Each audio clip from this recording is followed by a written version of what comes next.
bersyukur pada Tuhan, Bapa mau pilih daku sebelum dunia dijadikan.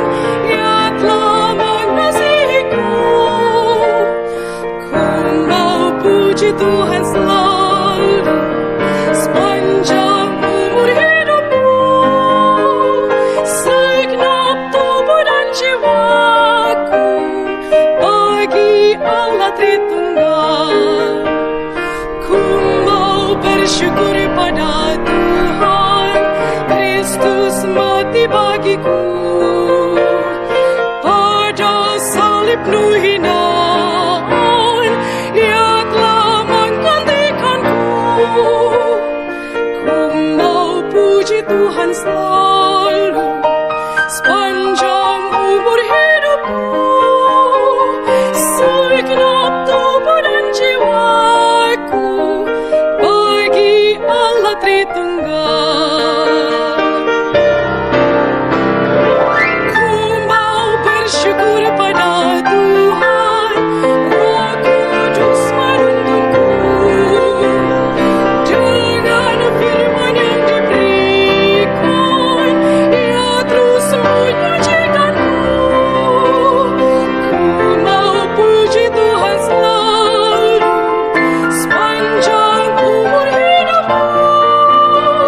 Segenap tubuh dan jiwaku bagi Allah Tritunggal. Ku mau puji Tuhan selalu sepanjang umur hidupku. Segenap tubuh dan jiwaku bagi Allah Tritunggal.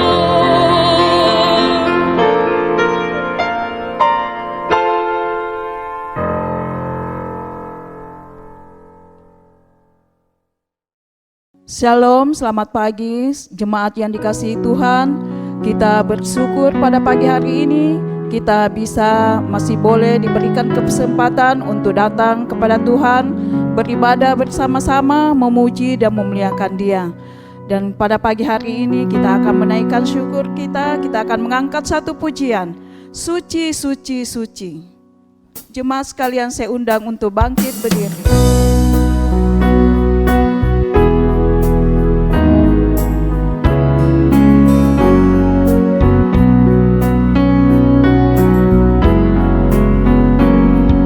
Suci, suci, suci, Allah Maha Kuasa. Kami dini hari menaikkan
akan masuk dalam nas pembimbing kita, terambil dari Ibrani 13 ayatnya yang ke-15, bunyinya demikian.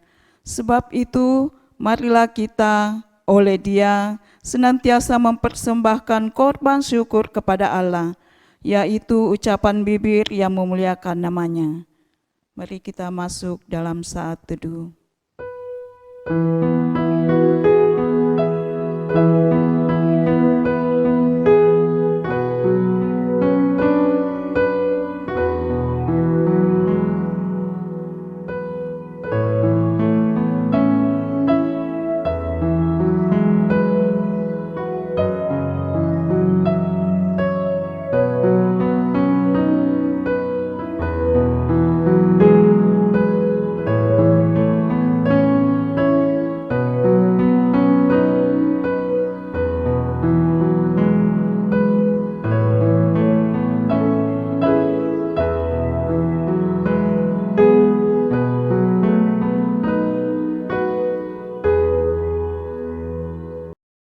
Pertolongan kita ialah datangnya dari Tuhan yang menjadikan langit dan bumi, yang kekal setia memelihara setiap ciptaan tangannya yang ajaib. Turunlah atas kita sekalian anugerah dan damai sejahtera dari Allah Bapa, Tuhan kita Yesus Kristus, dan dari Allah Roh Kudus. Amin. Jemaat dipersilakan untuk duduk kembali. Jemaat yang dikasihi Tuhan, kita bersyukur sebab Tuhan yang kita sembah adalah Tuhan yang benar.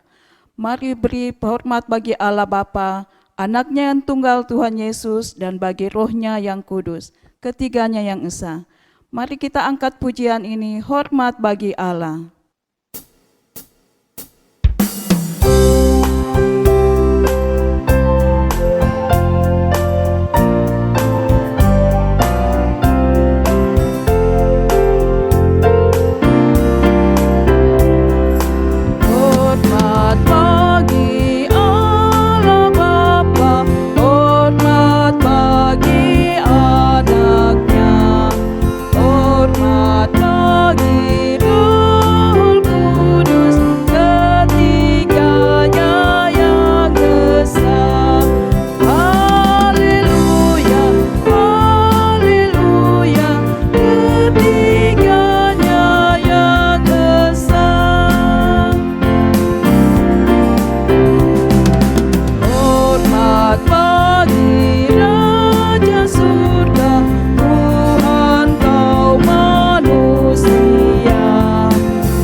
Kita akan bersama-sama mengucapkan pengakuan Imam Rasuli kita.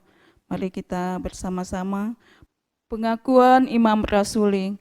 Aku percaya kepada Allah, Bapa yang Maha Kuasa, Khalik langit dan bumi, dan kepada Yesus Kristus, Anaknya yang tunggal Tuhan kita, yang dikandung dari Roh Kudus, lahir dari anak darah Maria, yang menderita sengsara di bawah pemerintahan Pontius Pilatus, disalibkan, mati dan dikuburkan, turun ke dalam kerajaan maut. Pada hari yang ketiga, bangkit pula dari antara orang mati, naik ke surga, duduk di sebelah kanan Allah, Bapa yang Maha Kuasa, dan dari sana Ia akan datang untuk menghakimi orang yang hidup dan yang mati. Aku percaya kepada Roh Kudus, gereja yang kudus dan persekutuan orang kudus, pengampunan dosa, kebangkitan tubuh, dan hidup yang kekal. Amin. Jemaat silakan duduk kembali. Shalom Bapak Ibu sekalian, saya mengajak kita masuki dalam doa syafaat. Mari kita berdoa. Bapa kami yang di surga, kami bersyukur untuk hari ini, kesempatan baru di mana Tuhan mengizinkan kami boleh beribadah bersama-sama dan berbakti kepada Tuhan. Kami berdoa ya Bapa pada hari ini, di sepanjang ibadah ini kami boleh mengarahkan hati dan pikiran kami kepada Tuhan, dan supaya hati kami, pikiran kami boleh diubahkan dan diperbaharui di dalam Tuhan. Ya Bapa, kami berdoa pada hari ini untuk kegiatan gereja kami di sepanjang bulan Maret dan April nanti. Tuhan kiranya Engkau memberkati untuk acara HUT Komisi Pemuda yang diadakan hari Kamis nanti. Tuhan, Engkau memimpin, Engkau memberkati setiap hamba Tuhan yang akan dipakai untuk memberitakan firman Tuhan di Komisi Pemuda. Tuhan yang menolong, kiranya Tuhan juga memberkati setiap jemaat Tuhan, para pemuda boleh dikuatkan, boleh diteguhkan hati mereka di dalam Tuhan dan boleh dimenangkan. Kami berdoa juga Tuhan di sepanjang bulan Maret dan April nanti kami akan mulai segala rangkaian ibadah doa Getsemani, Jumat Agung, Paskah Anak dan Paskah Umum. Tuhan kiranya Engkau memberkati hamba-hamba Tuhan yang diundang untuk melayani kami. Engkau urapi mereka secara khusus ya Tuhan. Setiap pemberitaan firman Tuhan yang mereka akan sampaikan boleh menguatkan setiap jemaat-Mu, dan jemaat-Mu boleh diteguhkan di dalam iman kepada Tuhan. Kami berdoa ya Bapa, setiap persiapan yang dilakukan oleh jemaat Tuhan dari GKI Gracia, Tuhan Kau memimpin setiap jemaat-Mu, Kau menyertai mereka, membimbing mereka. Hamba-hamba Tuhan majelis juga yang bekerja dan mempersiapkan setiap rangkaian ibadah ini. Tuhan Kau yang memimpin setiap kami. Kiranya melalui ibadah-ibadah yang akan kami laksanakan, kami lalui, kami boleh semakin merasakan bahwa Tuhan adalah satu-satunya kekuatan dan pengharapan kami dalam kehidupan ini. Terima kasih ya Tuhan, dan juga kami berdoa untuk setiap anak-anak kami yang di dalam masa studi. Tuhan, kami berdoa Engkau kiranya memberkati mereka di dalam masa studi secara online atau daring ini. Banyak dari mereka yang sudah merasa kelelahan, banyak dari mereka sudah merasa capek untuk belajar secara virtual. Ya Tuhan, dalam masa pandemik ini memang banyak hal yang kami lakukan sangat terbatas. Tapi kami percaya Tuhan, Roh Kudus-Mu boleh menghibur kami, boleh memberikan kami kembali semangat dan alasan untuk kami berjuang di tengah-tengah pandemik ini. Secara khusus untuk setiap anak-anak kami yang sedang studi dan menjalani ujian atau ulangan-ulangan semester di bulan Maret dan April nanti, Tuhan Yesus yang memimpin mereka, Tuhan yang memberikan kuasa-Mu, Tuhan yang memberikan hikmat kecerdasan bagi mereka. Kiranya setiap kami, bahkan kami orang tua yang harus bekerja, barangkali pertemuan-pertemuan virtual juga, Tuhan yang memberikan kami semangat dan memberikan kami kembali alasan untuk kami terus berjuang di tengah-tengah pandemik ini. Ya Tuhan, kami pun bersyukur bersama untuk proses vaksinasi nasional yang sudah berjalan sangat baik. Tuhan, kami berdoa untuk setiap jemaat Tuhan, untuk setiap warga negara, satu persatu boleh mendapatkan vaksin secara adil dan secara merata. Kami berdoa Tuhan, kiranya dalam waktu sesingkat-singkatnya, setiap warga Indonesia boleh mendapatkan vaksin dan mereka boleh semakin terjaga kualitas hidupnya, kebaikan hidup mereka. Kami berdoa untuk setiap tenaga kesehatan, aparat keamanan, tenaga pemerintah yang terus bekerja untuk menyediakan proses vaksinasi ini. Kami berdoa ya Tuhan, gereja-gereja pun yang bekerja sama dengan pemerintah untuk mengadakan vaksinasi. Kami berdoa Tuhan, berikan kami semua hikmat dan kekuatan untuk boleh menjalani dan melayani sesama kami manusia, seperti kami rindu Tuhan untuk melayani Engkau. Terima kasih ya Bapa untuk semua kebaikan Tuhan yang kami boleh rasakan. Kiranya Engkau memberkati setiap jemaat Tuhan di dalam segala aktivitas pekerjaannya. Mari Bapak Ibu sekalian, saya mengajak kita semua untuk bangkit berdiri. Kita berdoa seperti doa yang Tuhan Yesus ajarkan kepada kita. Doa Bapa kami. Bapa kami yang di surga, dikuduskanlah nama-Mu, datanglah kerajaan-Mu, jadilah kehendak-Mu di bumi seperti di surga. Berikanlah kami pada hari ini makanan kami yang secukupnya, dan ampunilah kami akan kesalahan kami, seperti kami juga mengampuni orang yang bersalah kepada kami. Dan janganlah bawa kami ke dalam pencobaan, tetapi lepaskanlah kami daripada yang jahat, karena Engkau yang punya kerajaan dan kuasa dan kemuliaan sampai selama-lamanya. Amin.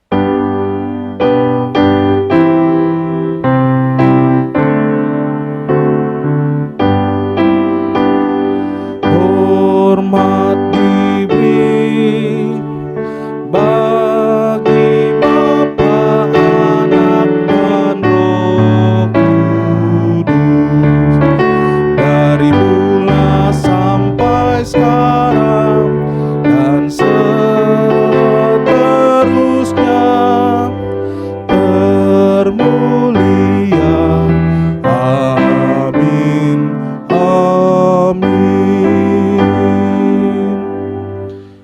Amin. Jemaat dipersilakan untuk duduk kembali.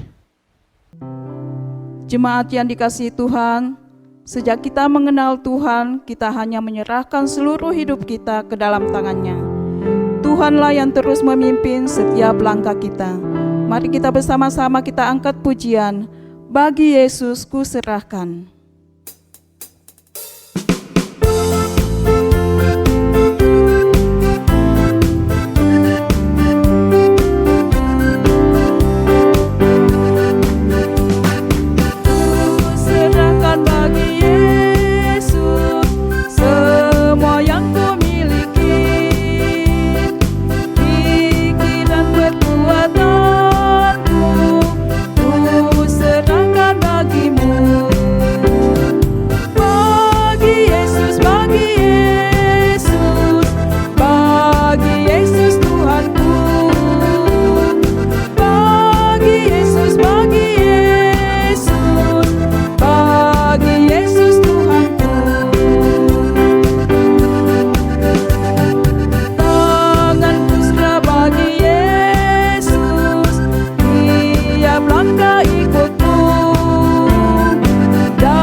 Jemaat yang dikasihi Tuhan, kita akan masuk dalam pemberitaan firman Tuhan, tapi sebelumnya mari kita mengangkat satu pujian, Allah Tritunggal. Tuhan memilih dan mengasihi kita sebelum dunia dijadikan, dan Kristus mati bagi kita di kayu salib. Roh Kudus menyucikan kita dengan firman-Nya. Mari kita pujikan pujian ini bersama-sama. Jemaat sekalian, saya undang untuk bangkit berdiri.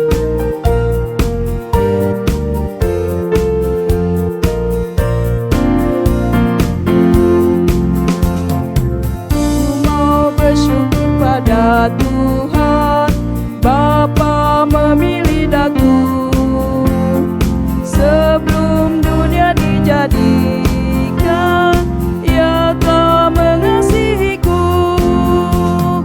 Ku mau puji Tuhan selalu sepanjang umur hidupku, segenap tubuh dan jiwaku bagi Allah Tritunggal.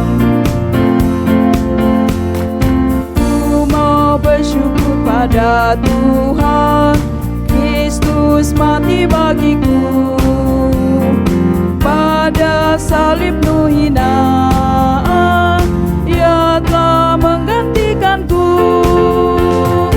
Ku mau puji Tuhan selalu sepanjang umur hidupku, segenap tubuh dan jiwaku bagi Allah Tritunggal.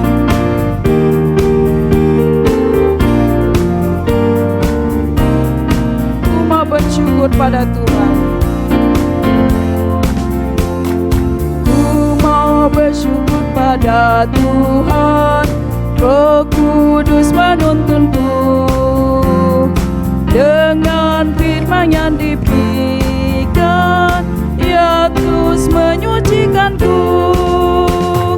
Ku mau puji Tuhan selalu sepanjang umur hidupku. Segenap tubuh dan jiwaku bagi Allah Tritunggal.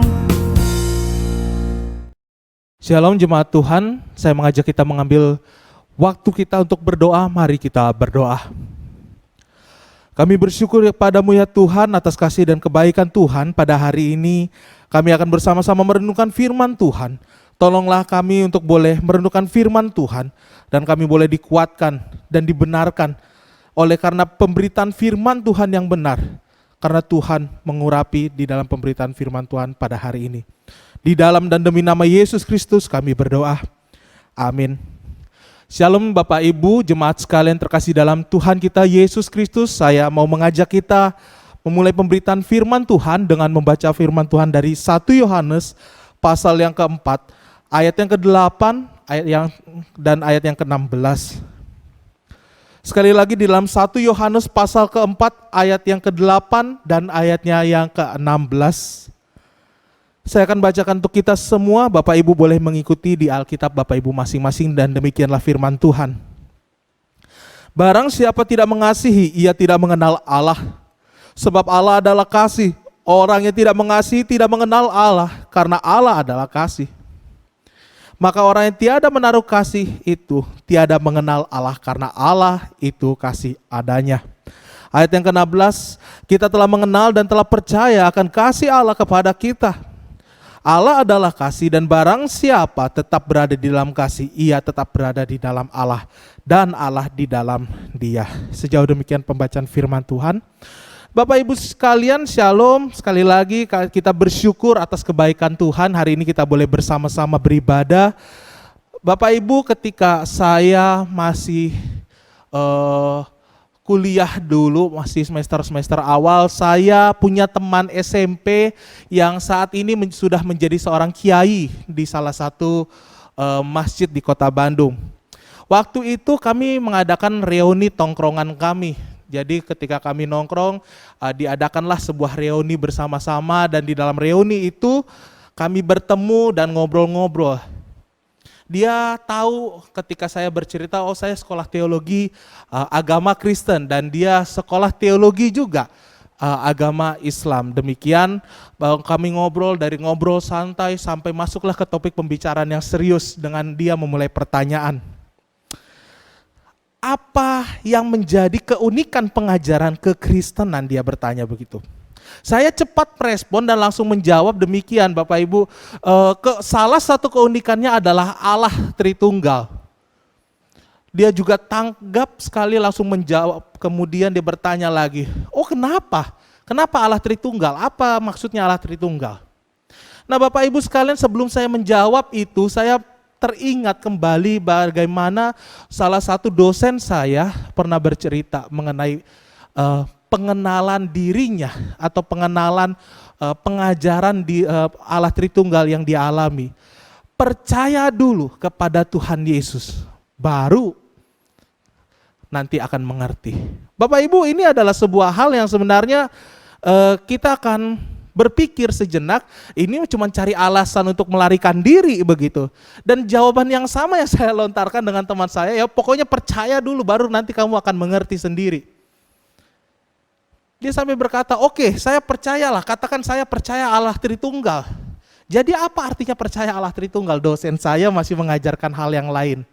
Selain katanya percaya dulu, baru akan mengerti, dia katakan saya percayalah kepada Allah Tritunggal.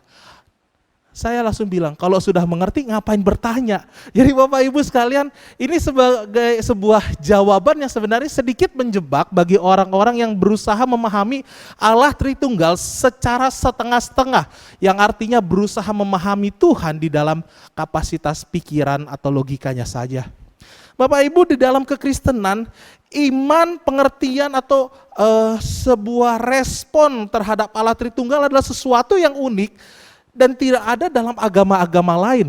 Keunikan Allah Tritunggal hanya ada di dalam kekristenan dan bukan didefinisikan oleh salah satu seorang teolog atau bahkan rasul-rasul ataupun nabi yang tercatat di dalam Alkitab, tetapi Alkitab sendiri menjelaskan secara satu persatu bagaimana Allah Tritunggal itu bukan adalah karya pembuatan atau konsep yang dirancangkan oleh manusia, tetapi adalah keberadaan yang ilahi. Bapak Ibu sekalian, konsep Tritunggal tidak sedikit karena sulit memahami secara unsur katanya. Maksud katanya sudah tri tetapi tunggal, tiga tetapi satu. Maksudnya gimana begitu? Di dalam ini banyak sekali terjadi perdebatan-perdebatan yang membuat orang-orang mengatakan, ya sudah beginilah versi Allah Tritunggalnya ini. Aliran ini, aliran itu. Kepercayaan yang ini dan percayaan yang itu. Sehingga tidak sedikit Bapak Ibu, banyaklah muncul teologi-teologi Tritunggal yang liberal, gnostik, sesat, bahkan saya mau mengatakan saksi Yehova, mereka tidak mengerti apa yang dimaksudkan Tritunggal karena mereka tidak mengakui itu. Mereka hanya mengatakan Allah kita tunggal, yaitu Allah, yaitu dikenal dalam pribadi Bapa. Ini adalah penggambaran dan sekaligus menjadi rambu-rambu bahwa Tritunggal bukanlah sebuah masalah yang sederhana untuk dipahami. Bahwa justru di balik perkataan yang tidak banyak itu hanya tri dan tunggal digabung jadi satu, Tritunggal. Muncul begitu banyak versi pengenalan-pengenalan yang sebenarnya sudah tidak sesuai dengan firman Tuhan dan tidak bisa dipertanggungjawabkan. Oleh karena itu Bapak Ibu, pergeseran teologi ini barangkali kita hanya berpikir, oh ini pergeseran teologinya hanya sekedar urusannya para teolog. Urusannya para hamba-hamba Tuhan kita yang warga jemaat, ya pokoknya terima aja lah apa adanya. Pokoknya jemaat itu terima jadinya aja lah. Kita kenal Tuhan Yesus menyelamatkan kita, kita percaya pada Tuhan Yesus, kita berdoa di dalam nama Yesus, kita sudah cukup percaya. Kita selamat masuk surga. Bapak Ibu, bukankah semua kepercayaan atau kaidah-kaidah kekristenan yang lain dan yang tidak sejalan dengan Alkitab mengatakan hal yang sama? Jika demikian, apa yang menjadikan kekristenan itu unik? Kalau semua versi yang dibuat berdasarkan manusia pun sama kaidahnya. Padahal Bapak Ibu, mari kalau saya mau mengajak kita menyadari apa perbedaannya. Perbedaan paling signifikan adalah bagaimana pengaruh pergeseran teologi ini menggeser peran dan sudut pandang manusia dalam melihat Allah, pekerjaan Allah, karya Allah di dalam kehidupan kita. Sehingga seolah-olah Allah itu sangat kecil dan sangat minim karyanya. Karena sudah terpecah, sudah terbagi. Karena Allah-Allah itu yang kita kenal atau orang-orang lain definisikan tidak sesuai dengan Alkitab, hanya mengerjakan berdasarkan tugas-tugas dan berdasarkan anggapan-anggapan yang dibuat oleh manusia. Ini yang menjadi sebuah bidat palsu, pengajaran-pengajaran sesat yang justru secara tidak sadar membawa Bapak Ibu, jemaat Tuhan, bahkan hamba-hamba Tuhan yang terlalu menundukkan dirinya tidak kepada firman Tuhan, tetapi kepada pengajaran orang, ikut tersesat kepada kebinasaan. Oleh karena itu Bapak Ibu, ini adalah sebuah poin penting dalam pengajaran kekristenan, bagaimana doktrin atau pengajaran itu di dalam gereja tidak boleh disepelekan. Gereja tidak boleh hanya mengajarkan Bapak Ibu harus kasih persembahan, Bapak Ibu harus mengasihi. Bagaimana kita bisa mengasihi dengan benar, tetapi kita tidak mengenal siapa sumber dan siapa kasih yang sejati itu, yaitu Allah kita.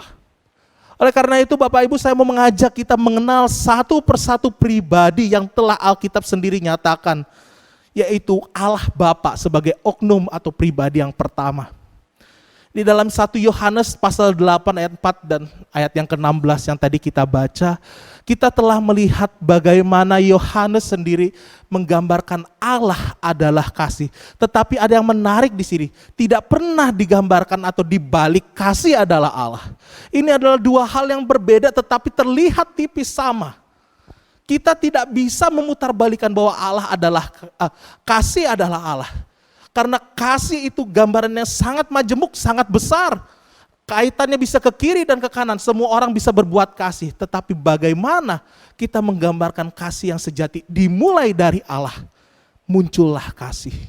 Ini adalah permulaan teologi yang benar, yaitu memulai mengenal siapa pemula dari segala sesuatu yang kita kenal pada hari ini. Bapak Ibu, di dalam firman Tuhan kita sering membaca bahwa bagaimana Allah digambarkan sebagai kasih. Tetapi tidak sedikit Bapak Ibu, sekalipun Alkitab telah mencatat, masih banyak orang yang masih kurang jelas atau kurang memahami tanpa bantuan ilmu pengetahuan yang lain. Sehingga tidak sedikit ada usaha-usaha orang untuk mengkait-kaitkan perbuatan Allah dengan sains, perbuatan Allah dengan hal-hal yang tanda kutip kadang belum bisa dipertanggungjawabkan kebenarannya, tetapi untuk memenuhi bahwa kasih adalah Allah. Ini adalah sebuah kekeliruan. Oleh karena itu Bapak Ibu, ketika kita membaca di dalam 1 Yohanes 4 ayat 8, 1 Yohanes pasal 4 ayat 8 dan 16, kita bisa melihat bahwa siapa yang tidak mengasihi di dalam kehidupannya sebagai sebuah praktik nyata, berarti dia adalah pribadi yang belum mengenal Allah. Memang siapakah Allah itu? Siapakah Allah Bapa itu? Bapak Ibu, di dalam Injil Yohanes kita mulai melihat bahwa gambaran Allah itu adalah kasih. Dilihat dari Kejadian juga. Ketika manusia diciptakan di hari yang ke-6, keunikan Allah dari setiap karya-karyanya, Ia mengatakan di dalam diskusinya di dalam Allah Tritunggal, baiklah kita menjadikan manusia serupa dan segambar dengan rupa kita. Ini adalah penjelasan gambar dan rupa Allah, yaitu rupa yang memiliki kasih, mengerti sebagai seorang sebagai sebuah pribadi yang bisa merasakan, mengenal dan bisa menikmati kasih itu. Allah Bapa merancangkan dan memulai pekerjaan sehingga satu-satunya penciptaan yang dikatakan amat baik, yaitu adalah penciptaan manusia. The special one. Kita adalah orang yang diciptakan sangat spesial di mata Allah. Pribadi, makhluk hidup yang memiliki kemampuan untuk mengenal dan merasakan bagaimana peran dan karya Allah. Bapak Ibu, ini adalah gambaran interaksi permulaan. Allah memulai sebuah karya dan pekerjaan di dalam kasih. Allah merancangkan manusia, bukan hanya sekedar dia akan memilih nanti antara kebaikan atau dosa. Tetapi Allah pertama-tama memulai kerancangannya dengan membuat rancangan, interaksi kasih.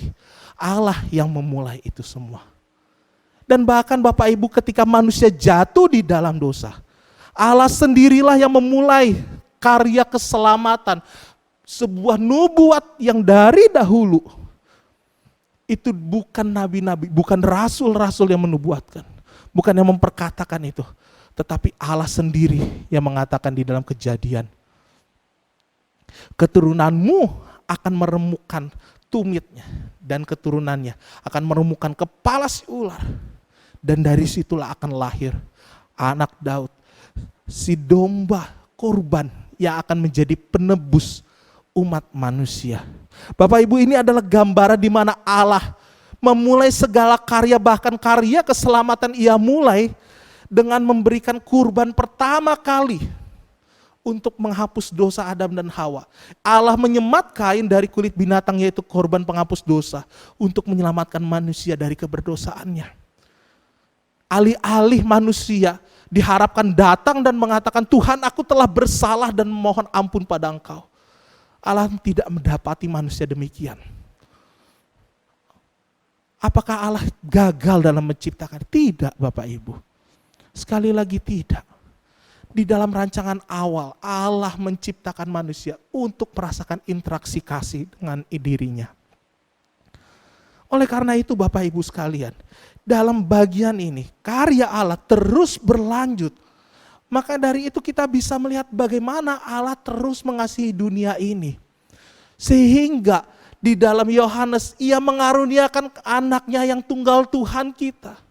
Supaya setiap orang yang percaya kepadanya memperoleh hidup yang kekal. Tidak binasa dan peroleh hidup yang kekal. Ini adalah sebuah karya yang kontinu. Bagaimana Allah Tritunggal yang kita kenal, dia bukanlah Allah yang hanya diam di tahtanya. Bukan Allah yang jauh di sana, tetapi Allah yang terus bekerja, bahkan ia turun ke dalam dunia dan memperkenalkan dirinya di dalam pribadi Yesus Kristus, anaknya yang tunggal Tuhan kita. Bapak Ibu sekalian, di sini kita sudah mulai melihat bagaimana doktrin kekristenan begitu unik. Karena semua bukan dimulai oleh manusia. Semua dimulai dari Allah. Bapak Ibu, pekerjaan Allah terus berlanjut. Pemenuhan nubuat keselamatan terus berjalan dan dikerjakan oleh Yesus. Ini adalah pengorbanan terbesar Allah. Allah telah berkorban begitu banyak, tetapi ada satu korban di mana Allah begitu mengasihi anaknya yang tunggal. Sehingga kita bisa melihat bahwa Allah sendiri memberikan pengorbanan yang terbesar itu. Sebagai bukti cinta kasihnya. Karena begitu besar kasih Allah akan dunia ini. Yang kedua Bapak Ibu sekalian, di dalam pribadi yang kita kenal, seringkali kita bingung. Pak, bagaimana orang-orang zaman dahulu bisa mengenal pribadi Allah yang kasih? Allahnya aja kan gak kelihatan rupanya. Allahnya aja kan gak kelihatan secara bentuk fisikly manusianya. Memang toh Allah menunjukkan dirinya sebagai tiang api, sebagai tiang awan ketika membawa bangsa Israel keluar dari tanah Mesir kepada tanah perjanjian, ketika hendak mau menyeberangi Laut Teberau. Tapi bagaimana orang-orang pada perjanjian lama bisa mengerti bahwa Allah itu kasih. Bapak Ibu sekalian, kasih Allah itu meresap bukan hanya kepada gambaran-gambaran yang kita butuhkan seperti kita melihat manusia lain. Allah telah menunjukkan karyanya, mujizatnya. Tetapi Allah justru memberikan karunia yang hari ini kita bisa rasakan dan bisa kita kenal Bapak Ibu. Di dalam pribadi Tuhan kita Yesus Kristus. Bapak Ibu, pribadi yang kedua yang kita kenal pada hari ini adalah Yesus Kristus, yaitu Allah yang turun mengambil rupa sebagai manusia. Ia adalah Allah yang mengosongkan dirinya, mengambil rupa sebagai seorang hamba yang bukan lahir karena hubungan antara laki-laki dan perempuan, suami dan istri. Tetapi Bapak Ibu, dengan kuasa ilahi Allah Roh Kudus memberikan benih di dalam rahim perawan. Dalam Lukas pasal 1 ayat 34-35. Dan pasal yang kedua, lalu pasal yang ke-6 dan pasal yang ke-7 mengatakan, Yesus Kristus itu lahir bukan sama seperti kita manusia. Bahkan Bapak Ibu, di dalam dunia teologi, ada salah seorang teolog yang mengatakan, Yesus Kristus itu bisa dikatakan sebagai the second Adam. Atau Adam yang kedua, yaitu Adam yang gambarannya sempurna dan tidak bercacat. Adam yang pertama diciptakan pun sama, tidak bercacat. Dan tidak bercela, namun ia jatuh di dalam dosa. Apakah Yesus yang adalah Tuhan bisa memiliki kesempatan untuk jatuh di dalam dosa? Bapak Ibu, kita harus melihat ini dalam kacamata doktrin. Allah kita, Yesus Kristus ketika dia mengambil rupa sebagai seorang hamba, ia dicobai sebagai gambaran bukti bahwa Yesus pun punya kesempatan yang sama untuk jatuh di dalam dosa. Tetapi sekali lagi, ia tidak berdosa. Kenapa? Karena dia lahir bukan sama seperti kita yang mewarisi dosa sama seperti Adam dan Hawa. Yang dikatakan di dalam Roma pasal 3 ayat 23. Semua manusia telah jatuh di dalam dosa dan kehilangan kemuliaan Allah. Yesus tidak. Dan Yesus memilih untuk tidak. Makanya Bapak Ibu kita bisa melihat bagaimana Yesus dicobai di dalam persiapan pelayanannya ketika di padang gurun. Ketika ia berpuasa 40 hari, iblis mencobai dia. Bahwa iblis berharap ada satu kesempatan Yesus menunjukkan dan mengikuti apa yang dikatakan perintahkan oleh iblis. Atau setidaknya Yesus marah dan menunjukkan kuasanya, pamerkan kuasanya kepada iblis sehingga Yesus menjadi berdosa. Ini adalah sebuah realita yang kita harus lihat Bapak Ibu. Yesus Kristus adalah 100% manusia, tetapi di 100% manusia itu ia adalah Allah yang 100%. Dia tidak terpisah. Apa gunanya 100% itu Pak? Manusia 100%, Allah 100%. Itulah yang membedakan Yesus dengan kita. Makanya Bapak Ibu ketika kita hari ini saya beberapa kali melihat ada banyak hamba-hamba Tuhan yang sedang sering sekali mengklaim karya-karya, mujizat-mujizat atau statement-statement Alkitab atau statement-statement firman Tuhan yang terlihat keren sekali. Tetapi dia sedang menyombongkan dirinya dengan kesombongan-kesombongan rohani. Dia sedang menyamaratakan dirinya seperti Yesus Kristus. Saya mau mengatakan kita ini tidak pernah sama. Makanya kita ini hanya bisa semakin serupa dengan Yesus Kristus. Itulah tujuan akhir kita ketika kita meninggal dunia pada akhirnya nanti. Engkau dan saya akan disempurnakan. Dan engkau dan saya akan bersama-sama bersekutu di dalam persekutuan yang intim. Kita tidak menjadi sama seperti Yesus, itu tidak mungkin dan mustahil. Ingat Bapak Ibu, kita hidup masih di dalam keberdosaan. Daging ini masih terus mengikat kita. Perasaan dan roh itu masih terus ingin bahwa dosa terus berusaha membelenggu hidup kita. Oleh karena itu Bapak Ibu, Alkitab mencatat, karena Tuhan mengasihi kita, gambaran dosa yang terus membelenggu kita, itu Tuhan putuskan. Bapak Ibu, saya mau menggambarkan bagaimana dosa itu sangat berbahaya dalam kehidupan kita. Satu kali Bapak Ibu kalau pernah melihat lautan, saya pernah satu kali naik sebuah kapal nelayan, pergi untuk mancing di daerah Kalimantan, itu sekitar 1-2 hari kami berada di laut. Bapak Ibu, ada hal yang unik ketika kami melaut itu. Bapak Ibu, kalau melihat batu dilempar, yang berat ya, batu yang berat dilempar di tengah laut, ada nggak batu itu bisa melayang lagi, ngambang lagi di atas permukaan air? Oh Pak, saya pernah lihat ada batu yang kecil. Ya barangkali itu batu yang kecil yang memiliki banyak rongga. Saya bicara ini batu yang besar yang cukup berat untuk Bapak Ibu angkat, lempar ke tengah laut. Apakah ada yang ngambang lagi? Saya pikir tidak. Saya belum pernah mendapatkan yang demikian. Bapak Ibu sekalian, dosa digambarkan ketika dia mengikat manusia. Dia bukan hanya mengikat pikiran kita, bukan hanya mengikat hati kita, tetapi keseluruhan hidup kita.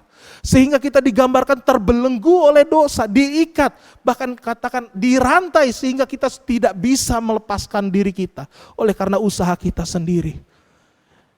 Dan bayangkan Bapak Ibu ketika Bapak Ibu dirantai oleh rantai yang begitu berat dan diberikan beban lagi di bawah kaki Bapak Ibu dan serta Bapak Ibu dilemparkan di tengah laut. Apakah Bapak Ibu punya kesempatan untuk muncul lagi ke permukaan? Saya pikir tidak Bapak Ibu. Itulah gambaran dosa. Ketika dosa membelenggu kita, dia terus menyeret kita semakin lama semakin dalam, semakin lama semakin dalam. Sehingga kita tidak punya kesempatan untuk melepaskan diri kita. Inilah peran Tuhan Yesus yang tidak bisa tergantikan. Dia adalah satu-satunya, the only one yang bisa melepaskan kita dari belenggu itu dan mengangkat kita kembali. Itu adalah peran Yesus Kristus. Bapak Ibu sekalian, pribadi Yesus diutus Allah dalam waktu yang sama. Allah mengutus dan Allah Yesus tergerak oleh belas kasih sehingga ia mau mengorbankan dirinya Bapak Ibu. Bayangkan kalau kita melihat bagaimana karyanya. Karena kitalah sebenarnya Tuhan Yesus harus menanggung hukuman. Karena kitalah yang sudah merusak hubungan Allah dengan manusia, tetapi Yesus yang memperbaiki hubungan itu dengan mengorbankan dirinya. Bapak Ibu sekalian, di dalam pengorbanan Yesus Kristus ini, karya keselamatan tidak pernah berhenti, bahkan hingga hari ini. Buktinya apa, Pak? Buktinya masih gereja memberitakan panggilan-panggilan pertobatan. Gereja-gereja masih diberitakan firman Tuhan yang benar. Di jalan-jalan, di rumah-rumah, bahkan anak-anak menginjili orang tuanya. Papa percaya Tuhan Yesus ya. Tuhan Yesus adalah jalan kebenaran. Papa harus kuat, Tuhan Yesus akan tolong kita. Bapak Ibu, itu adalah bukti dari Injil terus diberitakan. Bahwa kasih Yesus tidak pernah berhenti. Bahkan Bapak Ibu sekalian, mengingat kita telah membahas yang pertama. Allah Bapa. Allah menghargai pengorbanan Yesus Kristus di kayu salib. Bukan hanya ketika Yesus mati pada waktu itu di Bukit Golgota. Tetapi hingga hari ini dan sampai pada akhirnya Allah menghargai sehingga Allah tidak cepat-cepat menghukum umat manusia. Tetapi Allah mengasihi mereka dengan melihat anaknya yang telah menjadi kurban. Itu adalah karya dari Tuhan kita Yesus Kristus. Tidak setiap orang dapat menerima kasih karunia Bapak Ibu. Sekali lagi saya katakan, karya keselamatan, anugerah keselamatan tidak bagi semua orang. Allah tidak mengobral keselamatan, Allah tidak membagi-bagikan keselamatan kepada semua orang. Tetapi justru Allah di dalam rencananya, bahkan sebelum dunia dijadikan, di dalam Alkitab dijelaskan, Allah memberikan kasih karunia kepada orang yang berkenan kepadanya. Dan itu adalah kehendak Allah. Tidak ada campur tangan manusia. Karunia tidak diberikan kepada setiap manusia, namun kepada orang yang telah dipilih dan orang yang hatinya telah dipenuhi oleh Roh Kudus. Bapak Ibu sekalian, kita mengenal Yesus Kristus sebagai Tuhan kita yang luar biasa. Oleh karena itu Bapak Ibu, tidak ada alasan untuk kita tidak mau mengenal, tidak mau meyakini bahwa Tuhan Yesus adalah Tuhan yang telah menyelamatkan engkau dan saya. Yang ketiga Bapak Ibu sekalian, seruan pertobatan yang dikerjakan Allah Roh Kudus adalah panggilan untuk mengenal Yesus. Bapak Ibu, kita mengenal pribadi, yaitu pribadi Yesus sebagai Tuhan, sebagai juru selamat, bahkan sebagai sahabat kita. Sebagai seseorang dan pribadi yang telah berkorban bagi kita.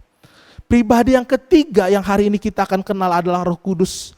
Di dalam Alkitab Yesus telah naik ke surga. Dan ketika orang-orang percaya dan para murid memandang Yesus naik ke surga, malaikat berkata, "Kenapa kalian memandangi dan meratapi demikian? Ia kan sudah berjanji akan mengirimkan pribadi yang sama." Yaitu oknum ketiga Allah Tritunggal, yaitu Roh Kudus. Yang dijelaskan di dalam Kisah Para Rasul. Bagaimana ia adalah sama. Dia bukan kekuasa, dia bukan kekuatan yang barangkali Roh Kudus tumbang-tumbang.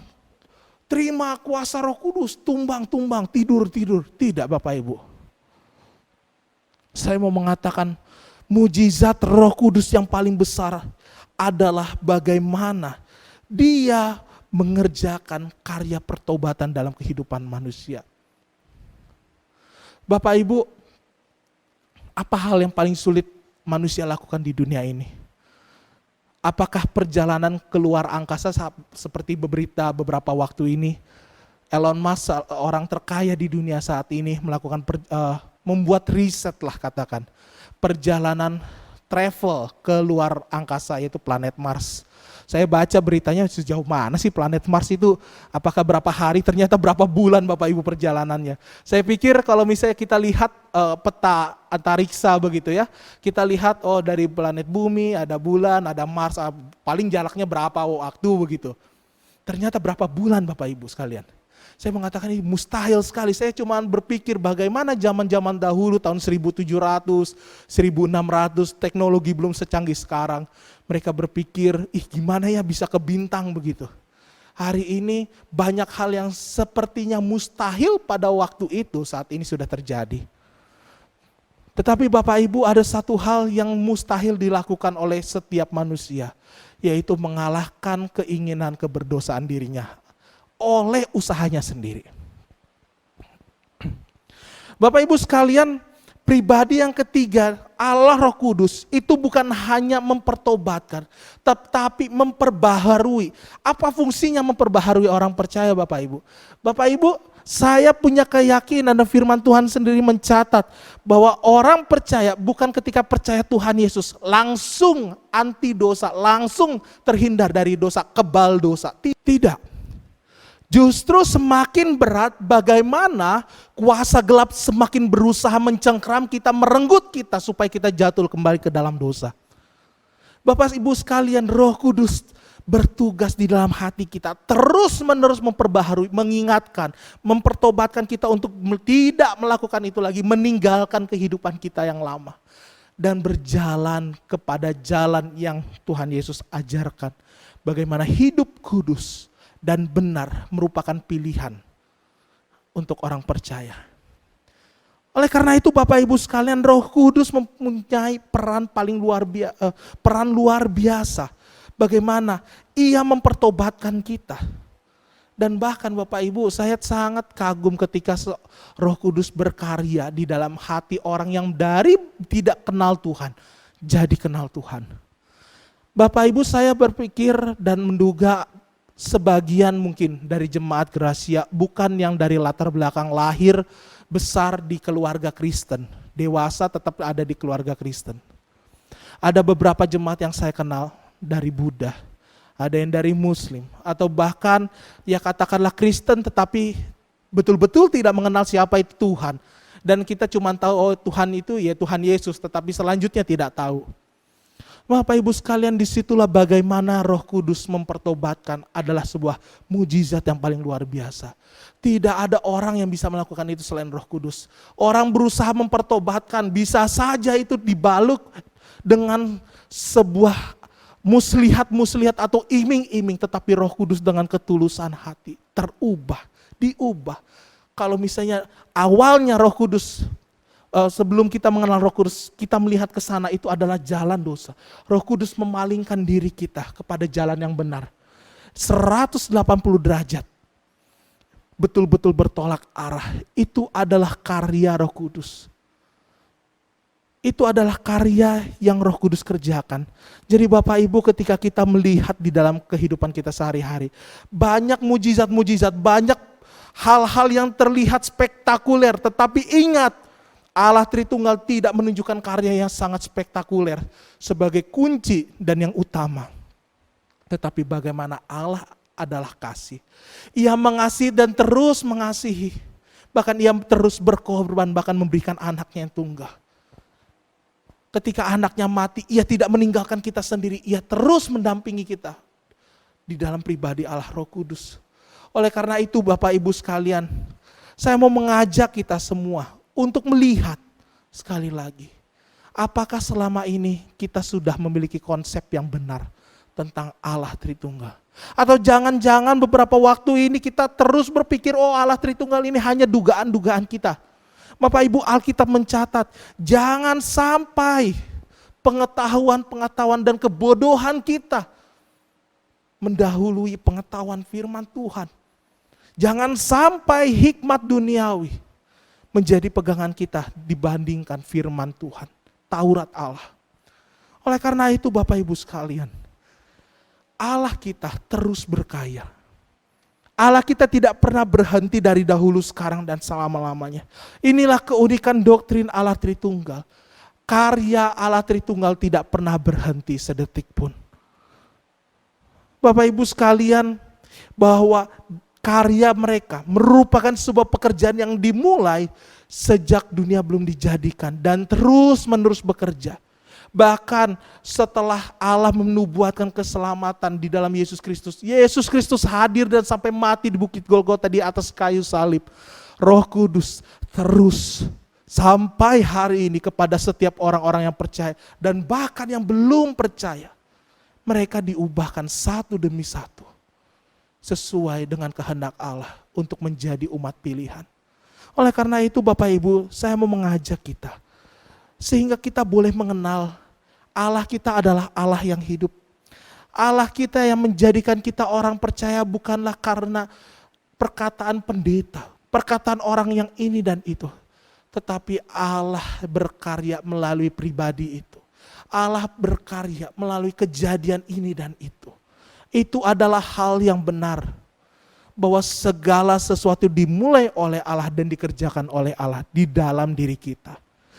Bapak Ibu sekalian, mari saya mau mengajak kita semua mengenal Allah, bertumbuh di dalam firman Tuhan, bertumbuh di dalam dasar iman Kristen.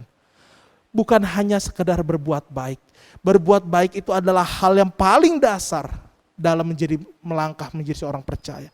Itu hal yang paling dasar dan yang paling rendah. Kenapa? Karena semua orang bisa melakukan hal yang sama dengan kita. Agama apapun, kepercayaan apapun bisa melakukan hal yang sama. Tetapi mengenal Kristus dan menjadi alatnya, tidak ada yang bisa menduplikasi itu. Allah Tritunggal menyertai kita, memberikan hikmat dan memberikan kita iman untuk semakin bertumbuh di dalam Tuhan. Amin. Demikian firman Tuhan, mari kita berdoa. Kami bersyukur ya Tuhan untuk pemberitaan firman pada hari ini. Kami berdoa, kiranya Allah Roh Kudus berikan kami hikmat dan kuasa-Mu, supaya kami boleh mengerti begitu besar kasih Allah akan dunia ini, sehingga Ia mengaruniakan anaknya yang tunggal. Supaya kami mengerti dan merasakan, dan boleh membagikan kasih itu di dalam pribadi Yesus Kristus yang hidup di dalam kami. Terima kasih ya Bapa untuk waktu ini, dan kami berdoa di dalam nama Tuhan Yesus Kristus, Tuhan dan Juru Selamat kami yang hidup. Amin. Tuhan Yesus memberkati kita semua. Jemaat sekalian, kita akan mengakhiri ibadah kita. Saya mengajak kita untuk bangkit berdiri. Kita akan menyanyikan doksologi.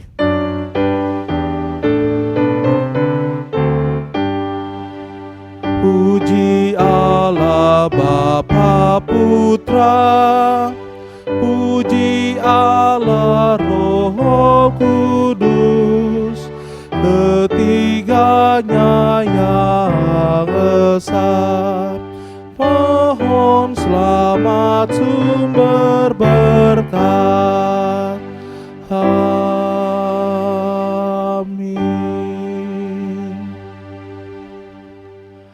Jemaat sekalian, arahkanlah hatimu kepada Tuhan dan terimalah berkat-Nya. Kasih karunia dari Allah Bapa, cinta kasih dari Tuhan kita Yesus Kristus, pertolongan, penyertaan dan kuat kuasa Roh Kudus menyertai, memberikan hikmat dan terus berkarya di dalam kehidupan kita, mulai dari hari ini sampai selama-lamanya. Amin. Amin.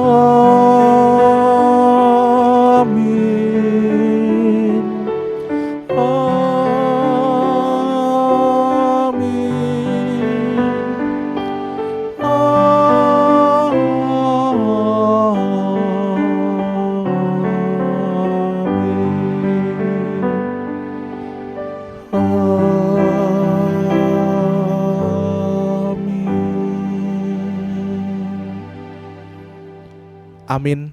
Jemaat dipersilakan untuk duduk, ibadah kita selesai. Silakan mengambil waktu teduh. Tuhan Yesus memberkati.